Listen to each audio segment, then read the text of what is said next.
नहीं चलेगी, नहीं चलेगी। झारखंड सरकार होश में आओ, होश में आओ, होश में आओ। मणिपुर सरकार होश में आओ, होश में आओ, होश में आओ। मणिपुर और मनहरपुर के दोषियों को फांसी दो, फांसी दो, फांसी दो। मणिपुर और मनहरपुर के दोषियों को फांसी दो, फांसी दो, फांसी दो। झारखंड सरकार होश में आओ, होश में आओ, होश में आओ। मणिपुर सरकार होश में आओ, होश में आओ, होश में आओ। सरकार तेरी मनमानी नहीं चलेगी, नहीं चलेगी, नहीं चलेगी।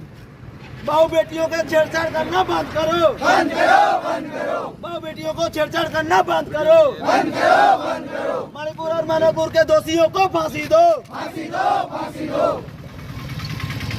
प्रशासन तेरी लिपापोती नहीं चलेगी, नहीं चलेगी, नहीं चलेगी, प्रशासन तेरी लिपापोती नहीं चलेगी, नहीं चलेगी, नहीं चलेगी। प्रशासन हाय हाय, हाय, हाय, हाय, हाय। प्रशासन हाय हाय। हाय, हाय, हाय, हाय।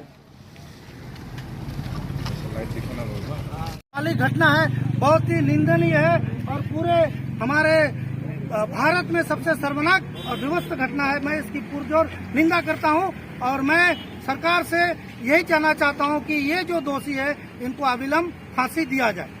दूसरी बात, हम आते हैं अगर केंद्र मणिपुर के बाद आते हैं तो हमारा आता है ये झारखंड। झारखंड में आप शायद कुछ दिन पहले अमिता तिर्की जो एसआर संस्था नामक एक संस्था चलती थी, उसकी वो शिक्षिका थी और वो शिक्षिका थी, उनका जो है दुष्कर्म के बाद में उनका हत्या कर दिया गया। तो इस पर हमारे झारखंड सरकार, विशेषकर मनोहरपुर क्षेत्र है जहाँ की हमारे विधायक हैं, मंत्री जी हैं, महिला कल्याण सह सामाजिक सुरक्षा विभाग की जो मंत्री जी हैं श्रीमती जोबा मांझी जी, उनके क्षेत्र में हुआ है, लेकिन अभी तक उन्होंने ऐसा कुछ संज्ञान नहीं लिया। तो ये महिला होने के बावजूद भी एक महिला के साथ ऐसा दुर्व्यवहार हुआ है, फिर भी इस पर संज्ञान न लेना कहीं ना कहीं ये झारखंड मुक्ति मोर्चा का ये राजनीतिक दिखता है। क्योंकि वहाँ मणिपुर में जो घटना उस पर तो आप विरोध जताते हैं, लेकिन मैं ये कहना चाहता हूँ कि जब आदिवासी महिलाओं के साथ यहाँ भी होता है तो यहाँ भी कम से कम आप विरोध न करते हैं, लेकिन सरकार तक इस मैटर पे, इस बात पे चर्चा विषय होकर के पहुँचाना तो चाहिए।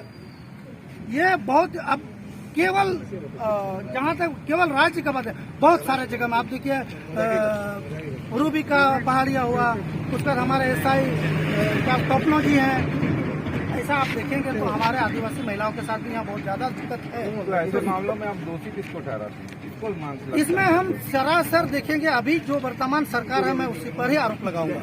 चूंकि आरोप इसलिए लगाऊंगा, यहाँ पे जो भी पुलिस प्रशासन और संविधान है उस पे आप लोगों को काम करके जो भी महिलाओं के विरुद्ध में जो भी एक कानून बनाया गया उसको सख्ती से पालन किया जाए और सख्ती से अगर पालन करेंगे तो कहीं न कहीं ऐसी घटना देखने को कम मिलेगी।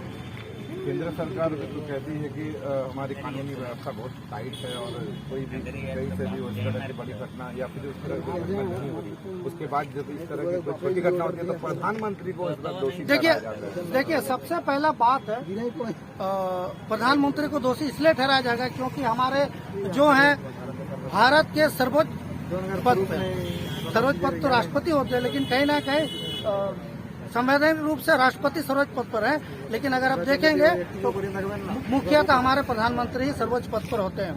तो अब मान लिया किसी का घर में कुछ दिक्कत होता है, कुछ भी समस्या हो, तो हम किसको बोलेंगे? घर का मालिक कोई ना बोलेंगे।